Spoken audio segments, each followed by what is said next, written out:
And we are back with some Street Fighter 6. Once again, I've got Cam and TeamKhris with me. Let's jump right in. Hell yeah. Alright, so we're going to the champ select. Alright, we got it. Actually, quite a crowd out there today. This was a good tournament. Yeah, this was Yeah, turnout looking good. Oh. Yeah, this was a busy event. Again, this is the last monthly of the year. Don't mind the dancing on the ceiling stuff. I'll be taking that just a moment, trying to make sure that the players are on the correct side of the camera so that It's a real freak, guys. Oh. we can have everyone on the side they're supposed to be on. I have given up for now, but Ruda God is the one playing Ryu, and Burnov is playing Ed. Alright, so we got a just genuine Shadow matchup here, but Ed has a little bit more tools in here, in this particular scenario. But I do like the Ryu for the damage output, and if they can optimize the combos, oh goodness, it's going to be mercy for the Ed. I'm not going to have a chance. Yeah, let's see what goes on with that medium range. I mean, most of the thing, the knowledge check generally with taking on Edge, being able to deny that crouching medium kick, and that jump a little too safe for comfort there. Punch and counter, doesn't get a lot of mileage out of that though. But back throws into the corner, now he has the advantage a little bit, tries a donkey kick. You can't hit a button for that one. Getting their small wins here and there. Yeah, we take that, But as he hits those donkey kicks out there, you got to remember what good is being cornered if you got that drive gauge on full. It means you got to take some more of those decisions. I love that. That tech got him jumping. Ooh, that shimmy! And that shimmy closes it out. Yeah. Yeah, nah, that walk back is dangerous, especially against Ryu. They understand the footsie game. I mean, that's why when you watch old VODs of Street Fighter 5, you see us taking like 6 throws in a row and just not even. We're good here. Again, punching those neutral jumps. You see, that's understanding the assignment there. And how the donkey kick goes over that crouching medium. I mean, when you get those low crushes going on Ed, and then all of that, level 2 extra sauce, 2 hands to hold the Whopper. Honestly, I'm sure he wanted to end it off with level 1 there. Was possibly scared about the scaling, possibly scared that I wasn't going to connect. But like I said, when you optimize Ryu's combos, his full potential is absolutely insane. The amount of damage he did took out the Ed's health clean. Yeah, and just piling it on top and just getting those right decisions up there. One low crush, one errant jump in there, one different safe setup there. So, yeah, I mean, blind UV's got to be able to maximize some of the punishments, give him some opportunities here because now, I mean, he's just walking you down Hasho Geki style into that donkey kick and safe jumps for days. There's a little safe there. He was able to get out of the corner. Has a little bit of advantage, but gets perfect parry. Don't get back in there. Donkey Kid's trying to keep him locked down here. He's in jail. He's no way out. Yeah, now he's burned out. Now it's going to matter here, but he's able to immediately goes for that jump in there. A lot of players, I mean, that is that get out of jail option there. A little bit of risk there, especially if you get a little too close in the corner for comfort. Let's see how this closes out, though. There's a 5-on meter. You can't do it. Ooh, the DI stun! Yeah, there was no way to get out of that one unless you mashed out the super. You're happy to manage to land those throw frames in there, but still your mileage may vary. It definitely heavily favors the Ryu. As he's just going the same direction, solar plexus, 2 stand fierces into that sandwich. Yeah, again, how deep those DPs are, Cam. He's waiting until he actually hits the bottom of his shoes to hit those DPs. Already smashing it down with the level 3. What I like about that, that's good defensive play there. You're not discouraging the option. You know, because that's Sun Tzu, what he said. I mean, I don't know if it's Sun Tzu or not, but it's like when your enemy's making a mistake, don't interrupt them. And it's like if they keep believing that they get approached that way, I mean, you're eating all the same. See, that's why being the best shoulder in the game, you can't jump on this man. When you don't get those DPs, the crisp, low level where you really think they're gonna hit it, but they don't. It's such a mind game there. Yeah, and that's why veterans make it like further in Street Fighter, like because just having that application of the move and that knowledge of moveset. But I just like every approach, he's varying his approach there. He's not just throwing out raw donkey. Oh man, that safe jump, even safer. My man out here working as a crossing guard. My man was just walking him down from coast to coast in this scene here, and it just same coast. It's kind of insane. Same coast too. Still real comfortable. Gets a throw there. Backs off, looking for maybe a DP of some sort. Ooh, good interrupt. Was able to walk it down. You have the corner advantage. Hits the donkey kick and hits a DP. What an auto correct. Tries to go for the overhead. Ooh, that's able to end it off. Read that corner escape. You read them getting chased out of the corner. You knew he was immediately looking to jump out of the corner once he's in that jail. There's that shimmy. Can get in the conversation for the level 3, but he's going to go, since we're on the opposite corner there. Okay, burns himself out because he just needs to get that confirmed to bring it home for the 3-0. Yeah, now the immense pressure he was having, especially when he was just burnt out the nick of the time, getting that little overhead to get a conversion for the level 3 there, genius. It was genius play. You can't have your Ed do anything in this matchup, otherwise it's gonna be horrible for you. Yeah, and what I liked about that, what Rudiger did real well, understanding the assignment there, is first off, like, you're just not letting Ed establish him. You're not letting him get his flickers. No ground, no foundation. No quarter, because one of the things that frustrates when I'm in that situation, now I'm like, especially in Street Fighter 6, the way I'm looking at it is like when you're just getting cooked, it's just the cooking is just so hot, so spicy that you don't know if he's attacking you on offense or defense, because he's walking you down with the solar plexus and the light donkey, very well spaced, and they made it such a great poking tool. One of the things that really gave him that leap to be the best Shoto of the game, which I agree with you on, but at the same time, like he anti-aired every jump. Except for one when he had a bird out of the corner, he overextended a little bit and he was able to jump out, but he took that data, applied it, and got that cross cut in there to go to the other cut. But it seemed like at the same time, my man was following the flow chart of what the Ryu wanted you to do. He hit you with possibly a -2 move. He wants you to jump out of there, tries to go for a grab in case you do stand still, and then has a deep DP. You were following his play-by-play rule book. He knew exactly what you were planning to do. Everything was calculated. It's really hard to get around somebody who, with a character that has those tools to kind of jail you as if you're playing Monopoly, where, you know, you roll doubles 4 times. But no, it's facts. It's facts. And when you repeat that decision, you give away those kind of tells. And the thing that I love about good Ryu play, sorry to cut you off here, but I just want to just jump in before we get to the next match, is that like a Ryu that can wait but doesn't hesitate is just a recipe for absolute disaster. I mean, I got some of my neck of the woods, you know, I had the pleasure of playing with Paladin like a lot. And I mean, he really is able to just flip that switch between offense and defense where your approach gets shut down. I mean, all your different escape options. He knows what you're trying to do, but at the same time also knows what you're allowing him. Nah, agreed. Having that kind of patience definitely sets you apart from most. But hey, Black Machismo's back. We just saw him doing some work over on the City of the Wolves, and this time he's bringing out that white bison. I love it. Man, I need the Bisons in this game to start putting on some more drip, because you can't have JP walking out here when you have those kind of matches just out dripping you. Even Zangief here looks drippier than this man. He looks like he's wearing the Yeezy outfit now. So I'm gonna add Black Machismo playing Zangief and Dingus is playing Bison. I'll have the side switch in just a moment. Okay. Got you.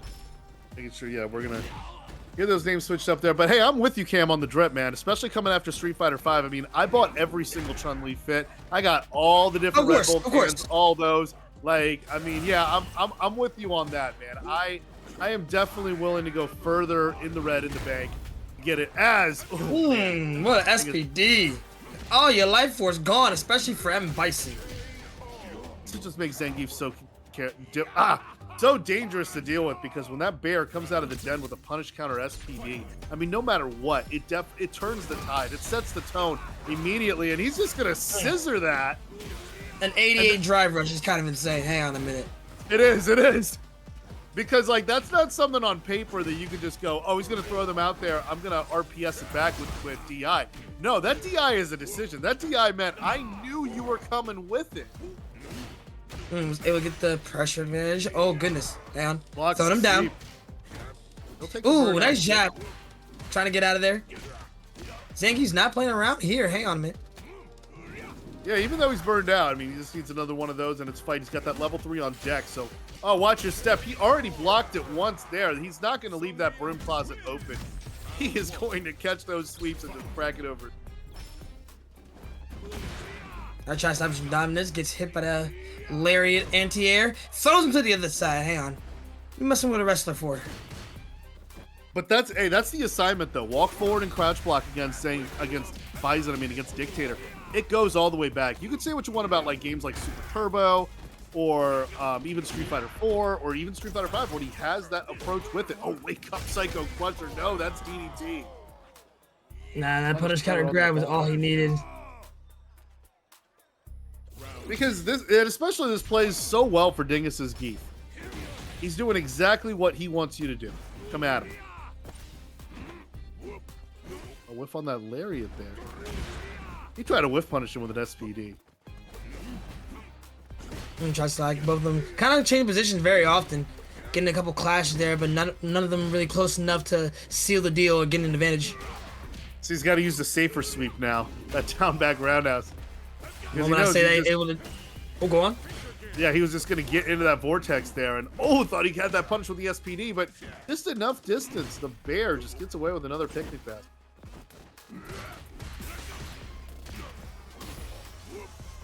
All right.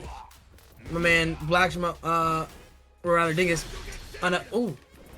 Tried to go for level 3 and just waste a meter for that. Yeah, for the loyal fans, not much of a punish though.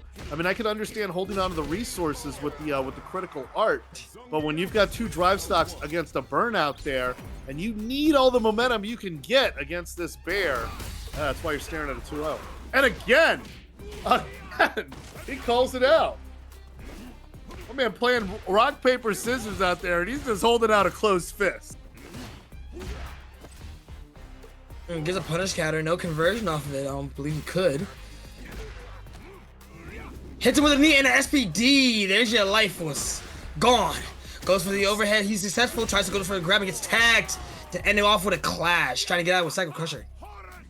When you got the life lead and the rounds are in your favor there, these Zangief is looking to trade.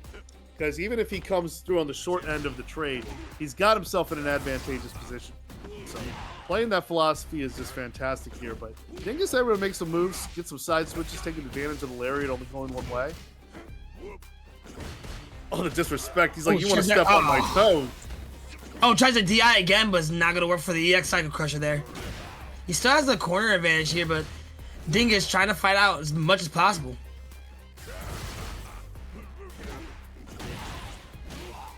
That's good spacing here. Good spacing by Dingus Bison there, but he got caught, and he anticipated that. Give me that punish counter. Meterless punish for 40% of your lunch. That was a close call there. Dingus was able to win with that back throw. Generate some distance. Ooh, jumps in for that level 3! You gotta get planted there! He stuck his hand in the cookie jar, and there were a few rat traps just ready to be planted. Skies, grounds, infrastructure, all protected and demolished as Black Machismo caps his way for. Definitely when in doubt, the empty air jump, level 3 is definitely going to be the move all the time with a Zangief. Oh, you just condition them so much to like have this sense of like looking to get that anti-air to just poke the barrel, to poke it away, but in the end, I just feel like Black Machismo just got a lot of things that he wanted. The highlight for me, like the veteran, it makes a veteran in me like just smile, is blocking that Bison sliding sweep and getting that punish counter SPD. That is fundamental. Yeah, that is fundamental. That is beautiful damage on the table. Taking it. Absolutely, you're negative as ever. If you're gonna hit that, you have to be sure it's gonna at least knock your opponent down. Otherwise, you're just giving up free damage. Especially as a Bison, you don't really want to do that. He doesn't have too many advantageous moves to get out of a life lead situation. Yeah, not at all. And it's just a matter of just being able to stay on top of the movement. That's one thing. Like Zangiefs can be patient because, I mean, let's face it, Zangief is a fall 7 times, drop you out, and you head 1. I mean, as the philosophy goes, and it's always been that way. But being able to predict and having a good prediction and a good punish, it's going to be a recipe for a 3-0 every single time. At that point, you find somebody with foresight. You know, how do you win that? How do you win that kind of fight? That's that difference between that 480i and that 4K progressive scan vision. He's able to get it. He made it almost look like it was pre-rendered. You got the Byakugan. Or the Sharingan, rather. One of the two. He's able to see all the moves before you do it. It's terrible. Like the CPU in Super Turbo. Absolutely. One of those things. Like you didn't even know you were hitting that button. You're like, oh no, I glided with that button. I flirted with that input. It's going to be tea time against Yavink. We got a Ryu and a Bison matchup here. Both of them doing really incredible damage when they're able to get the rocks off, but now it's a matter of, do they really have enough fundamentals to really, you know, kind of mess with the Bison's head a little bit, make him a little bit impatient, like we've been saying earlier, or will Bison be just on an onslaught of damage, not letting Ryu get anything off? Yeah, it's definitely one of those matchups where it gets dictated in the mid range there. And now he's got that mind set up, which is going to force some corner play and immediately goes to that drive reversal. That was good. But, I mean, that devil's reverse there because, you know, you want to be able to take your time, be patient with your anti-airs because especially one of the things that led to, like, Bison winning EVO and Street Fighter V with the hands of Problem X is just the ability, just the variances he can make to his aerial approach. And when you do that and you kind of have an autopilot or some muscle memory with how you're going to anti-air, I mean, he just switched it up. Head stomp, Satan's inverse, devil's reverse, man. I mean, this is welcome to hell. Yeah, just absolutely dominated that first round there. Had a little bit of a scary start here in the second round, but was able to get out of the pressure. My man was giving up. Ooh, try to drive rush in the grab. Tax it. Oh, good catch there. In the mid-range. Punish counter throw. That's not a bad punish there, especially with the corner position it does. Now, one thing I wanted to mention, Cam, is the Bison overshot the moon there on that devil's reverse there and landed on the other side. But with a few jabs and a punish there as the Bison player, I'm willing to take that. I'm not discouraged either. Doesn't go for the level 3 there. I think you saw some damage scaling would have been. I don't think that would have been able to get that kill there. Ah, he anti-aired with the wrong button. You know the Bison players, we love that jumping medium punches. I'm not a Bison player, I'm a Bison hater. But the Psycho Crusher gets the job done. Yeah, no, like we were saying before earlier, this Bison is just trying to lock him down with as much damage as possible.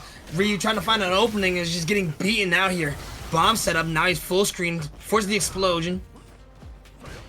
Checked him with that low medium kick, does a dash. Oh, good extension there. Blocking the sweep and then getting that crouching wrong to be able to get that 5 gauge. Yeah, but he risks it with the burnout, but let's see if the life lead can hold on. Ooh, whips the DP. Wow. Here we go. Goes right for the level 1 super. And not a big DP. Like, that created like a little pocket of a punish there. But being able to see it and take advantage and capitalize on it, that's the name of the game. Here he goes. Gets a bomb rock. Goes Yeah, for the inside crusher, the empty jump. What was that? Nasty. Brilliant, but buttons do pay off for tea time with the wake up low strong, able to activate that drive rush. Now 2 drive rushes mount on the offense, and he still has a drive gauge advantage. On top of that, a good cross cut DP, and then yeah, like Yevnik not afraid to hit buttons against the drive rush. I mean, we've seen it pay off a few times. Checked him with that medium kick, but I gotta say it cost him the round on that.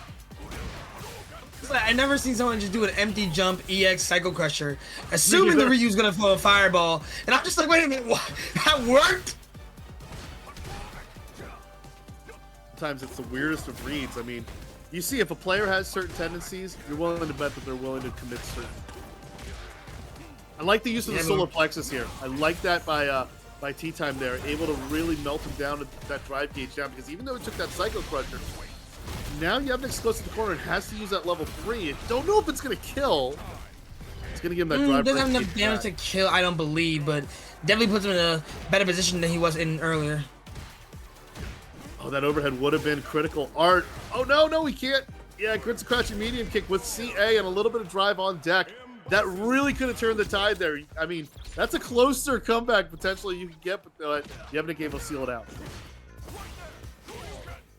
But still, ooh, man, hits the DP and goes for the overhead. Oh, a little bit, no conversion off to the overhead, but did get a couple of damage off and has the corner advantage. But the moment I say that, Yevnik getting out of there, having the bomb there. Yeah, if I was tea time right now, I'd be going for that, getting that burnout. Get that burnout there because you got to chase after it. Yep, melt it. There you go. Now you got him right in his neck of the woods. I mean, I saw the aggression in the last round. Does he block? No, he tacked. Okay. See the level 1 reversal. All right. Yeah, and I saw the aggression that Yevnik had in the earlier round here, and I feel like don't get discouraged. But this time he's been against the rope. Both of them whipping the grab. You gotta watch the range on that.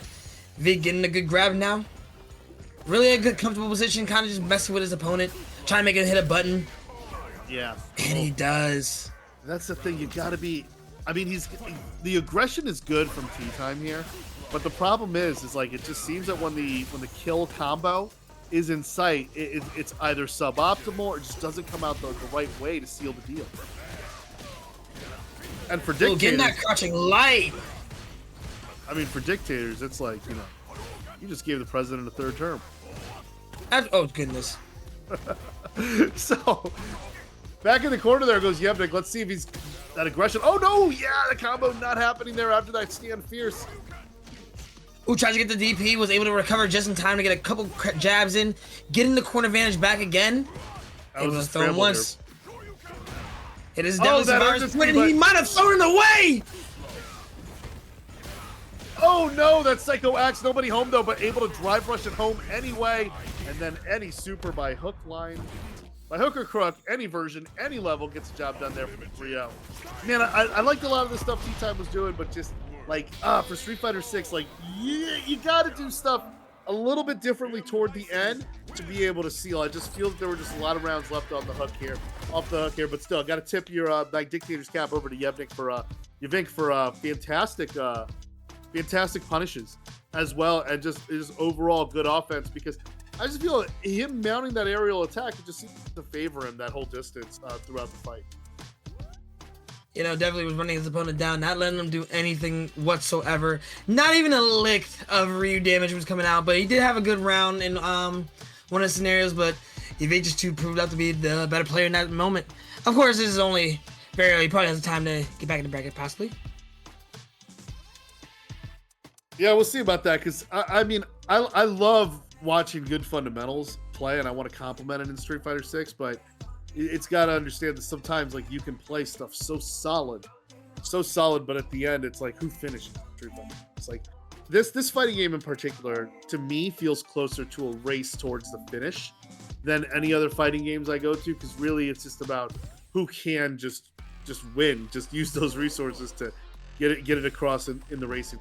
So, see how that plays out. Black Machizo coming back with that Zangief. And going up against Rue to God. Alright, so we already know Black Machismo has a Zangief, has a good way of getting his SPDs off, kind of locking his opponent down with the medium kick and crouching light, and able to get a couple sweeps in if he knows exactly where to hit his buttons right. And Rue to God, another Ryu matchup he's played before.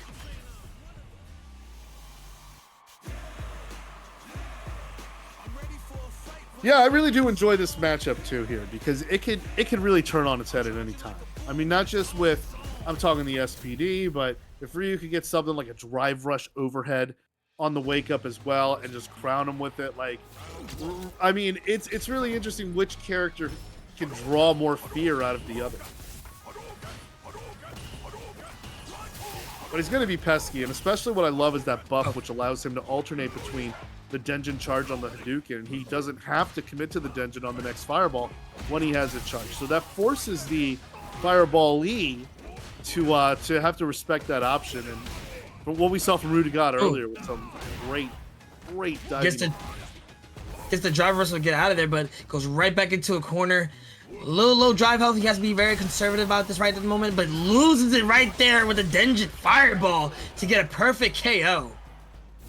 And holding down that medium space there. I mean, just playing that denial game with Zangief. Black Machismo reached out with that jumping knee there, trying to get that mix-up with it. And Rue to God with the disrespect. Yeah, nah, you absolutely don't need to respect that whatsoever. Hitting the donkey kick parry right in the EXDP, getting himself out of a situation that's not very flavorful, I'll say. Yeah. Not at all, but Rue to God here, standing his gun, holding down that medium range there, and just keeping that drive gauge alive with one stock used for the purposes of defense there, and then gets it with that standing fierce. It is not goodness for level 3, but then gets that empty jump shimmy on the wake up to capitalize. And you know, the thing is I think it's also the low super meter too. Like, just not having that threat of level 3. I mean, it's gonna hit different and you're gonna approach hard.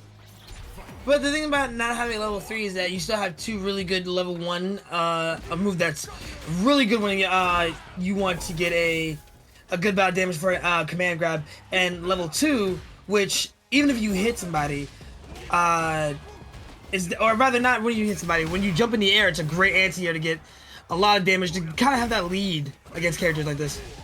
That was a perfect drive reversal, I want to point out, by Black Machismo there.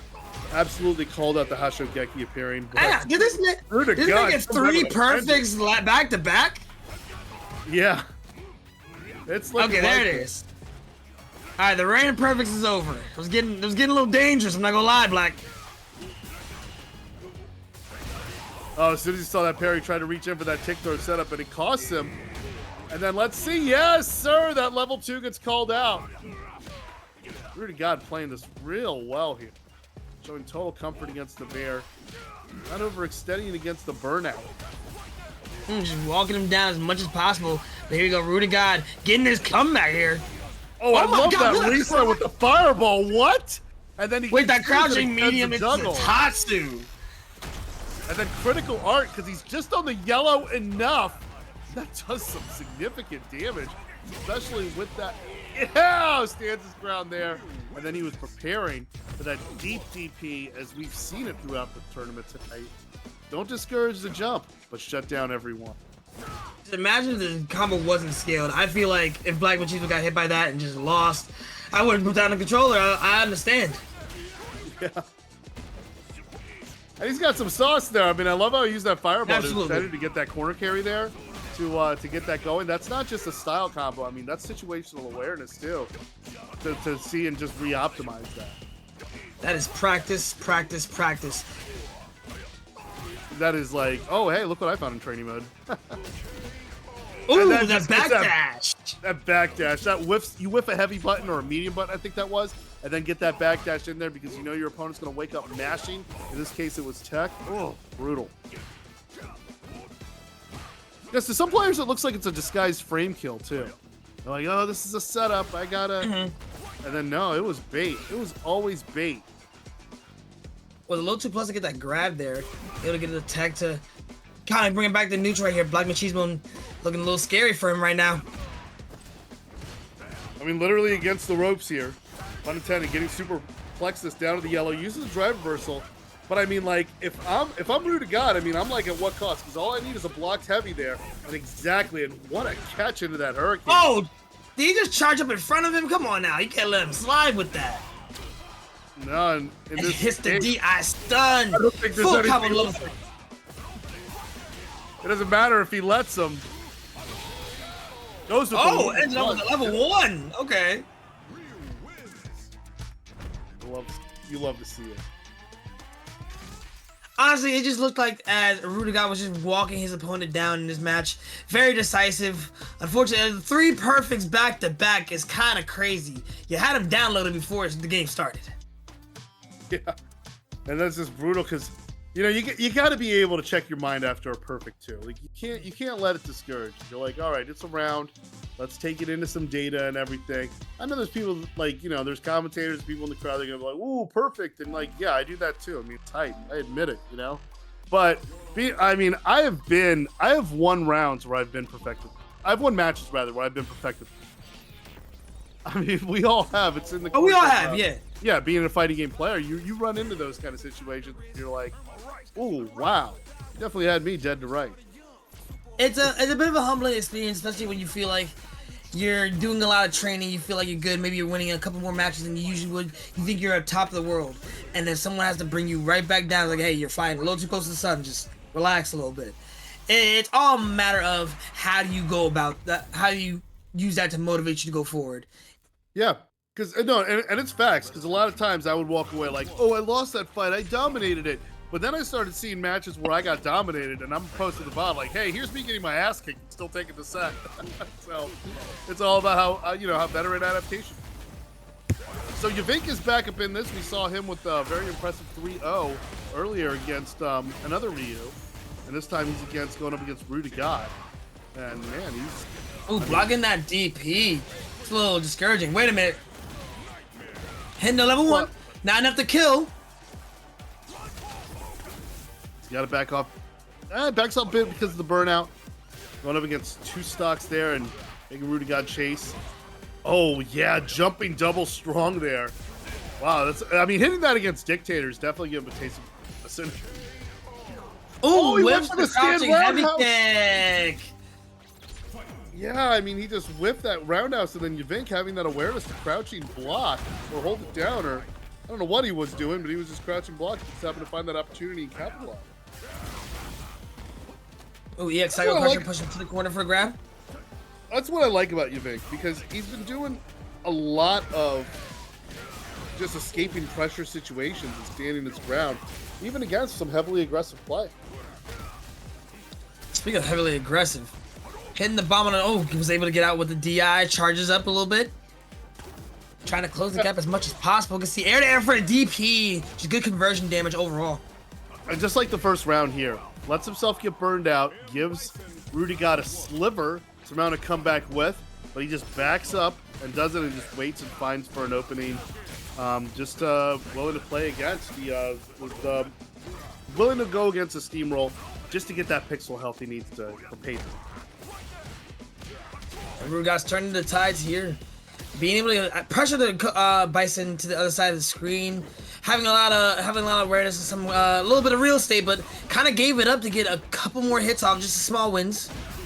That's what I like as well, like using that max distance Hashogeki, and it was the one that was negative on block, so you don't have that gap that's interruptible. But because it stopped short of its full extension, he knew that Yavink's crouching strong would whiff and then capitalized gloriously on that. And another Yavink's DP, and I think this level 1's gonna go the distance cam. Yeah, jumping over that EXDP was definitely a hurt piece. Yeah, some really good baits coming into play, and then that empty jump low medium kick to start off that round. Gets hit by the side of the EX stomp. Ooh, was able to get an air-to-air and get a huge conversion off of that. The bomb is placed right on top of you. Was able to break it in time and throw him right into the corner and get some real estate back.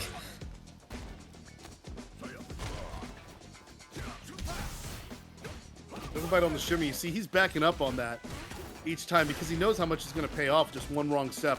I like that challenge against the rebound after the head stomp there, but still, Yavink able to get a new release here.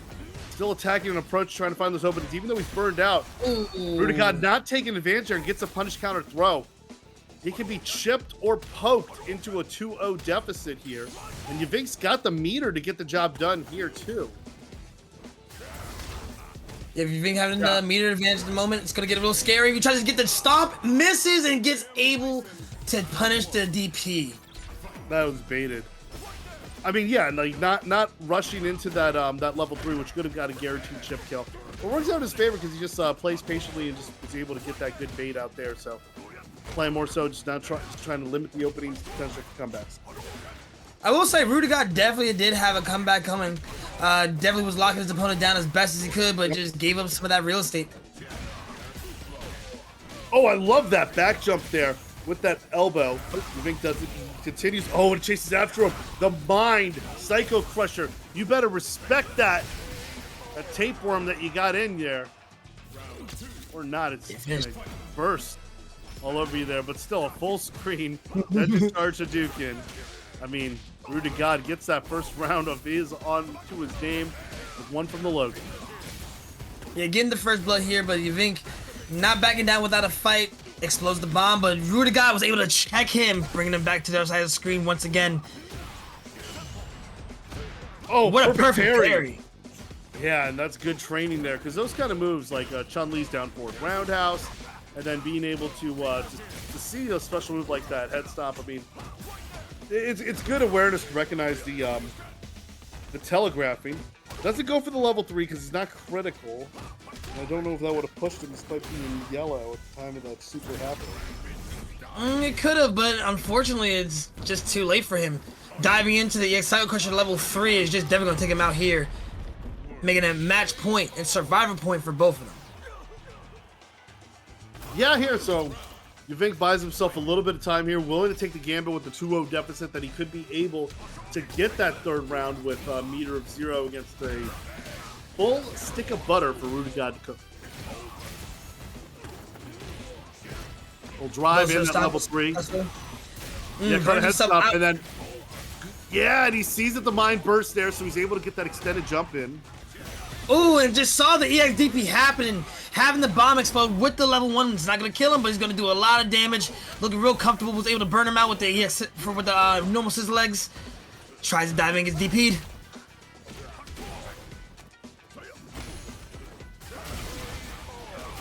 An EX Psycho Crusher to close it out.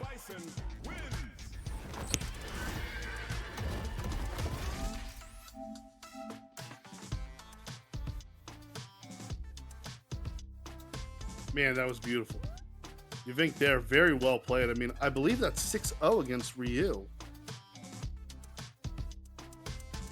Yeah, no, Ryu's been taking a heavy loss streak in it. I will say the last game when Rudy God was able to dominate, he was able to pretty much play his game, but now Yavink kind of doing the same thing he did. It kind of looked like he was getting his get back for his friend a little bit. You definitely say, I mean, just getting into his rhythm there. So now Yavink advancing over to the grand finals here, where he awaits the settlement of the losers bracket. Hey, my boy Psycho Blue over there. I will say I do love this room. This room is very lovely. Had to rep, I don't know where all the I had to I don't know rep where all Dylan the I had to rep Dylan the villain after he got ripped off last week. Oh.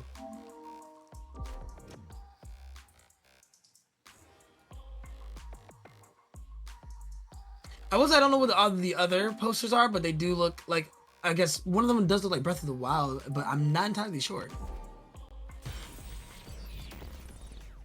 Yeah, so here we got losers final here. It's tea time against Rudy God.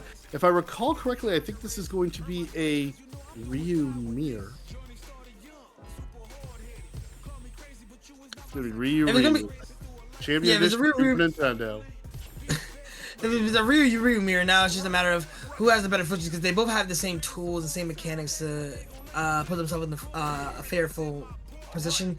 But now it's a matter of who understands the game, who understands to feel better, who understands the opponent, to try to make them be less patient than you. Right. Right, and it tests that, because they both got strong, I think they both got strong anti-airs, and then good approach with solar plexus, how should get gimmicks. Let's see where it goes. I mean, this might be able to break down to one of those old school John Choi, Alex Valle type fireball battles here. Maybe it's going to be like more of a Daigo Umehara versus Momochi. Slug. Not that Momochi did use Evil in Street Fighter 4, but. Oh, Ruda God just walking his opponent down. Tea time. Kind of getting a decisive first round there. See if he can try to understand what happened in the last match and come back to even up the score here. Yeah, that was good neutral there to start things off there. Tea time trying to get some medium kicks in there. He fishes a lot for that low crush, which I like, that old Street Fighter Alpha move, where he has it in forward as well, where Evil Ryu has it in forward, but being able to just tip off the ground and get that low crush. But good response here. He says, hey, it must be tea time, not rude time. Not a perfect. Not quite a perfect. They both flirted pretty close to perfect. Yeah, being able to adapt in that situation there, to come back, even up the round here, shows him that he's able to kind of understand what he did wrong and be able to change up his flow to have a better advantage. Facts. Oh yeah, for getting sure. the overhead. And holds the DP. To the overhead? Yo, he didn't even go after it with the overhead. Knew that there was going to be some matches happen. That Rudy God was going to come out with that disrespect, and he said, "Sit down, sir." First point goes to tea time.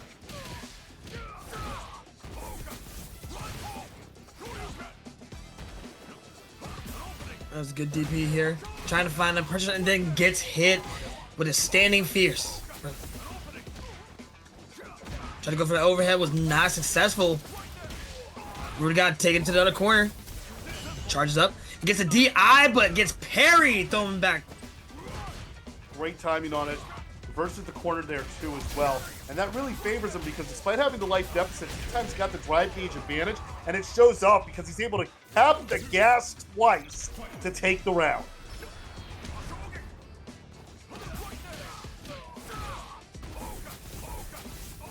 Tell me how much you like that double tap. T-Time keeps on sipping. Oh, but this time got a little bit too much over the gulp there. Rudy God going to take advantage here of some corner pressure. Yeah, being able to whiff punish some of your opponent's moves there. Kind of seem like I said before, trying to make him less patient than you are. Huge conversion to DP there to end the round here. But being able to adapt from what happened last is really good for this matchup, because both of you have immense damage. If you want to use on the tipping scales of it, it's not going to look pretty for the rounds going forward. No, and it's a good back and forth there. I feel like one of the things that helped with T-Time was getting that perfect parry against that drive impact. And what that was, oh no, he did it again, just as I called it. The moment you mentioned it. The table. Oh, good response there from Rudy God. Getting that heavy gets the crouching medium. Oh, but he dropped the combo there. That could prove critical, but no confirm on that toward medium kick. A trade of a whiff punish against that low medium kick there, and they're still fishing for it. But T-Time got the favor with the drive rush going on his side there. Tries to chase him with an overdrive fireball, and this time going coast to coast, sliding with that dome, making sure he finishes the job to get that 2-0 with the 1-1 on site.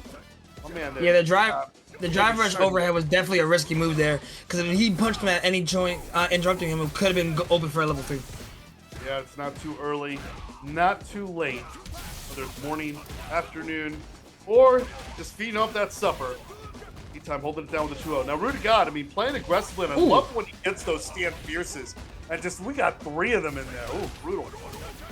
That last transition with both of them, he was just calling every shot correctly, getting the life lead here, but it's not out of the woods yet. T-Time having a good meter drive and a lot of bar to try to win, but Rudy God was able to lock it down before it was too late.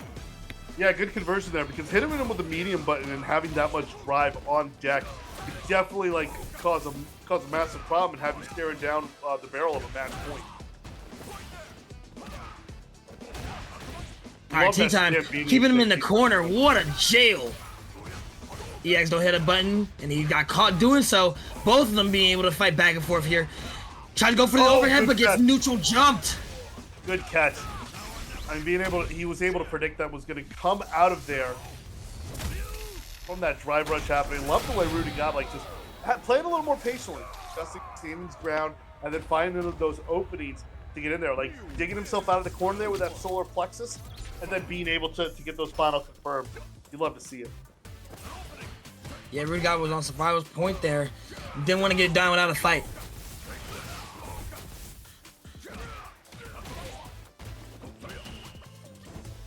Able to parry the overhead, gets out of it, but does get DP'd. The autocorrect wasn't a savior.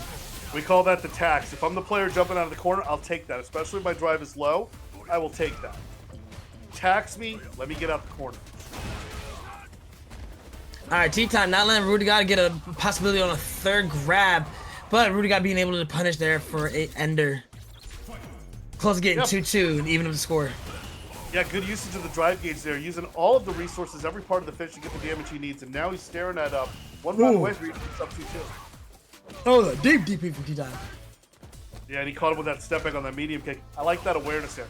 Seeing that he didn't have a button within reach to punish that Jodan Deki, and then able to dash up and get that. And then, oh, he got enough range on that one. Dodge this. Dodge this, says Rudy God. Rudy God, white key and all. Does he get the level 3? Yes, it's 2-2 town. Yeah, understanding the range when he was in the corner there. Being able to tie up the score after having a lot of moves to your disposal, making the right reads is exactly what he needed here. That's looking really scary for T-Time because, like you said before, we don't want him to get it reverse 3-0'd. That's a little much, especially at the loser finals. It's so close. Yeah, I mean, you know, we're making those Chris Paul references, Psycho Blue earlier, and it's just, you know, especially when you see it or don't see it coming like the Clippers did them. They don't want to be throwing those Halloween parties.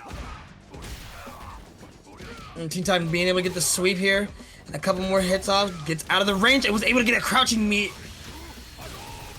Yeah, when you hit him with that overhead and then immediately get a crouching medium kick afterwards, when you got the high-low going on there, and I love that button that T-Time's been using there. That stand medium kick has been very well spaced throughout this matchup. Is a good poke to just control that medium distance. And see, it's got those low crush properties as well. And then combine that with the range of that stand fierce, and it's a recipe for disaster here. It's 2 times on match point.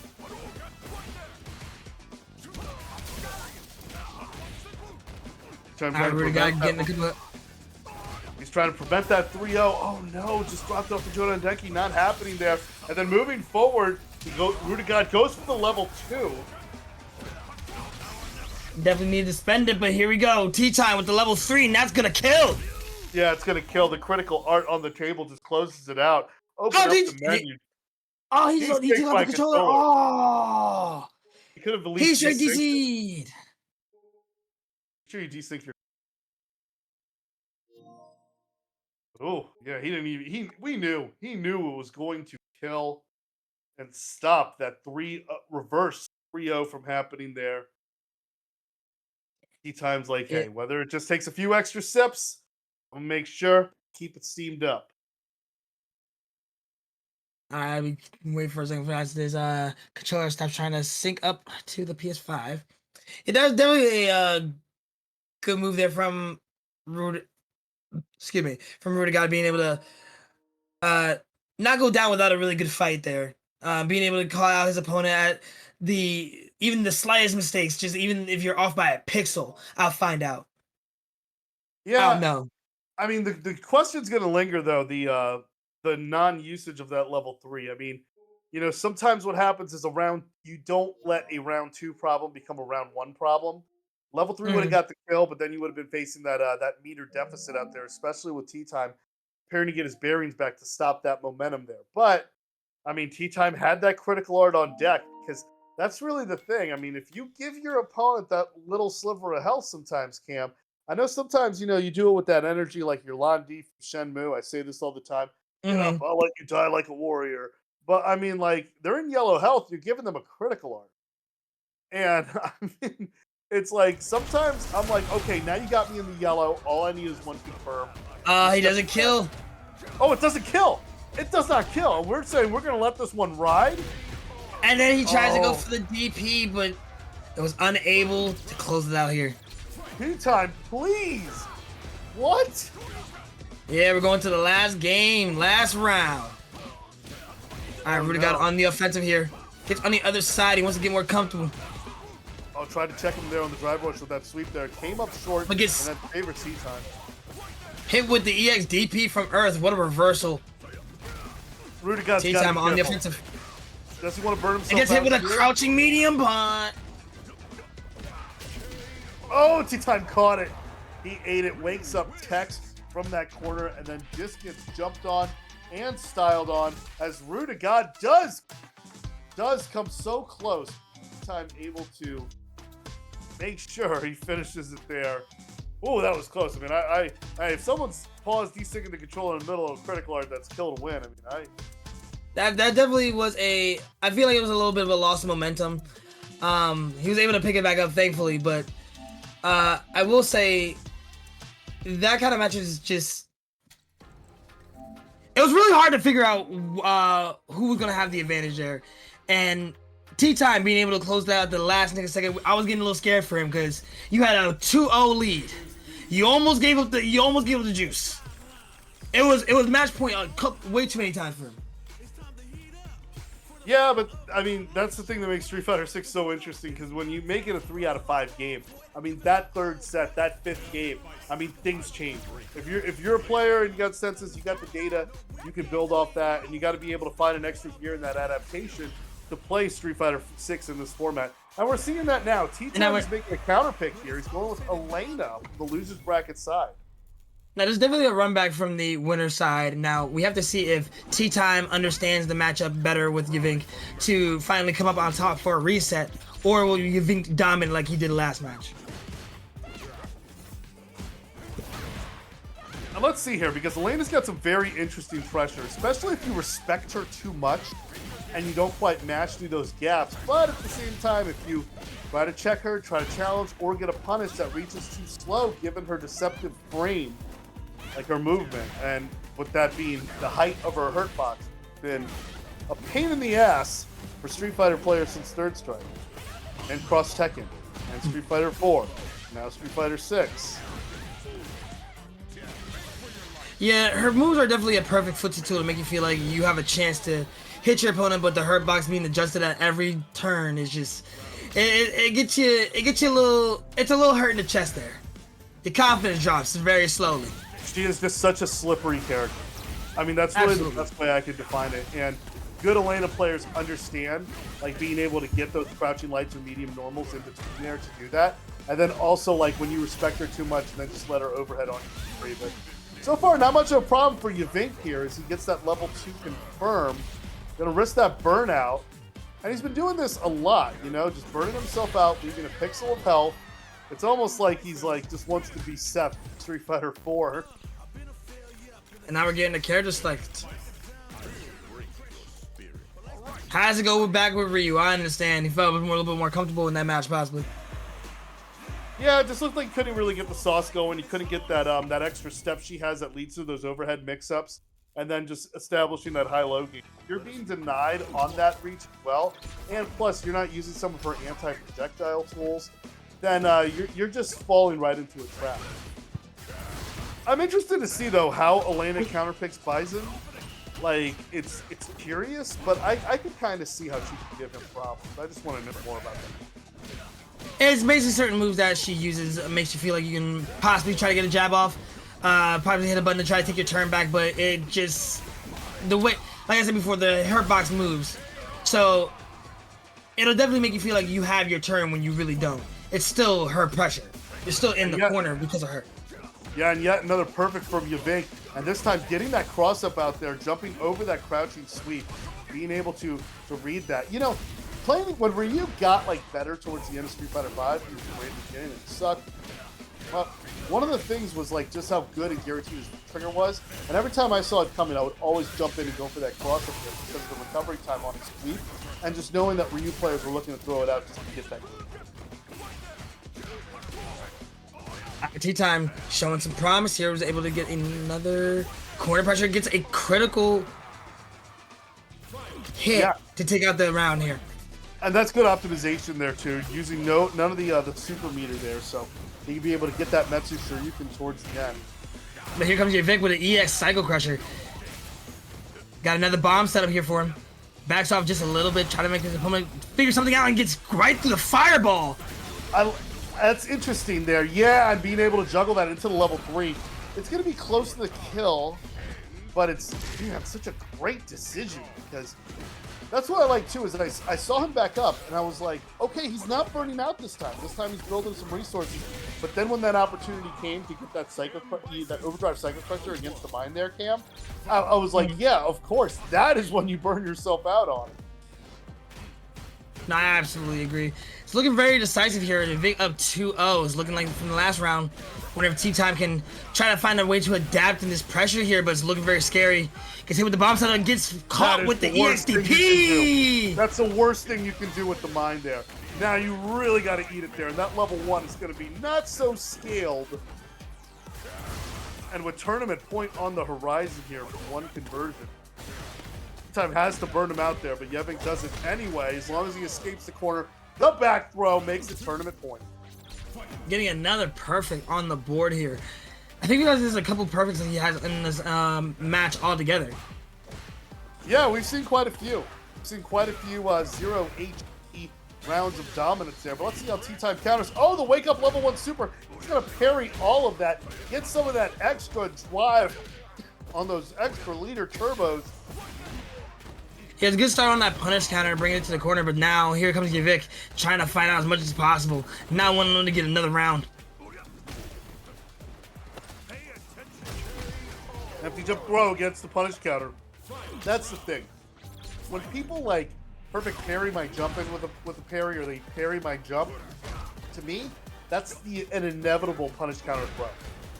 Every single round, I know I got that on. Good block on that overhead there by Yavink there. That would have really been advantageous, especially with that level 3 on deck.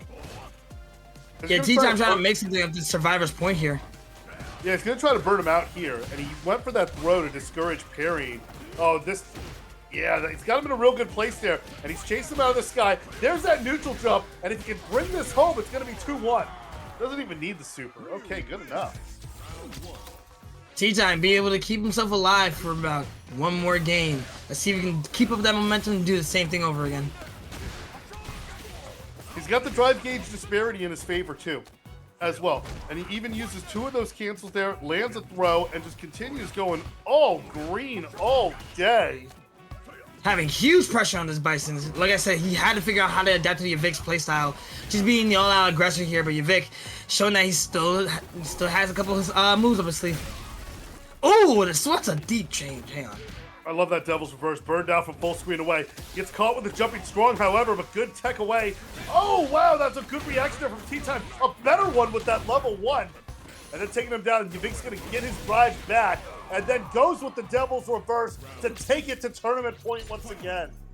All right, Tea-Time now in the hot seat, has to find a way to survive 2 more rounds. I like some of Tea-Time's approach, too, because he's doing a good job of reading the tendency of Yvik to parry in the corner and then getting that punish counter throw. But this time, Yvik, with tournament point on sight, needs to build up 1 more bar to get into that level 3, but he's got him burned out right where Tea-Time wants him, and then that Psycho Crusher, he's got him on the yellow camp. And it's going to be close, racing it towards the finish line. Does he get it? Yes, sir! That is suficiente para Damaje, and the tournament is won. It did feel like Tea-Time was trying to adapt as much as possible. I'm not sure if it was just the nerves, like as the moment was maybe a little big for him at the moment, but he definitely was trying to keep himself alive in that match, and that's all we can ask for him. Yeah, I mean, Tea-Time had a lot of really good sauce, good combos to work with as well. And I like the way he was managing the drive gauge against Yvik. But Yvik just was able to just play such a keep away and chase and still have room to react. I mean, just being as pesky as you can with Bison, but still standing his ground and really closing it out. Fantastic job, and congrats to Yvik for winning it on the winner's side. Yes, indeed. Good stuff to Yvink, and he has gotten close a few times now. I'm trying to remember, was he at the RVA Esports Championship? I had to look at the old VODs. For those who don't know, by the way, every summer, and I believe the next one is going to be mid-July, we have something called the RVA Esports Championship. It's hosted at a hotel, much like the majors of old. We have a decently sized Hilton around here in Richmond, and the RVA Esports Championship is held with ImmerseCon. And I am told heading into 2026, ImmerseCon and RVA Esports Championships will be even bigger and better than ever. And of course, you'll be able to tune in to Psycho Blue 9 and Psycho Blue SFXT on YouTube to see exactly what goes down. I've already spoken to the RVA Esports crew, and they have told me I am the official streamer from this point onward. And with that may come opportunities if you guys happen to be in town. So we will see what happens there. In the interim, thank you guys for watching the final King Returns of 2025. It has been a fantastic year here in Richmond. 2026 promises to be even better, not just with the RVA Esports Championship, but also Beast the East in the Hampton area sometime next summer as well. When it comes to Cross Wires things, I have 99.9% confirmed that at CEO, there will be a special Crosswires guest of honor. Gabriel Garcia, the guy who sang the Street Fighter Cross Second opening, will be in attendance at CEO.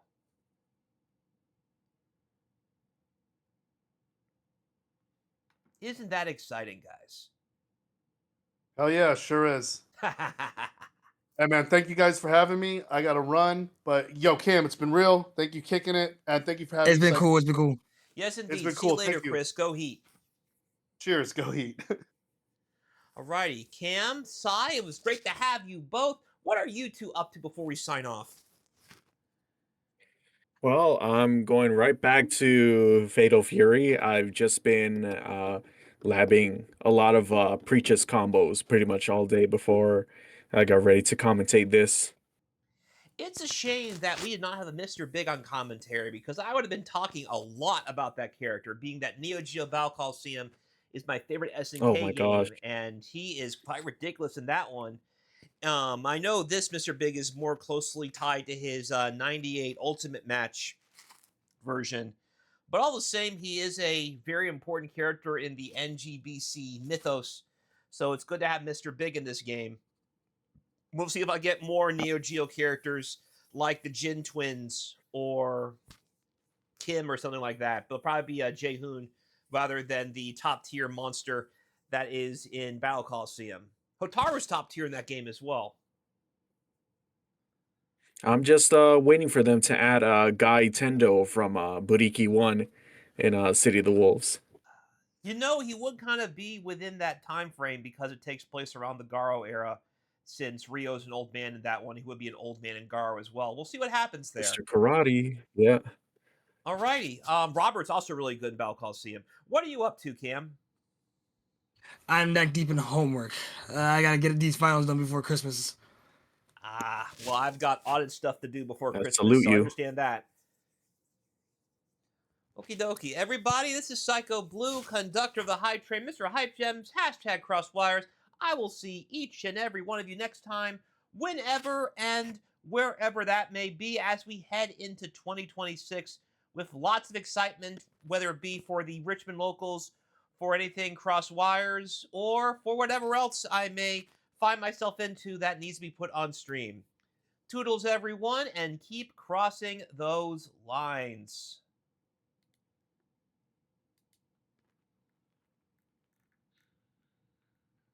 Let's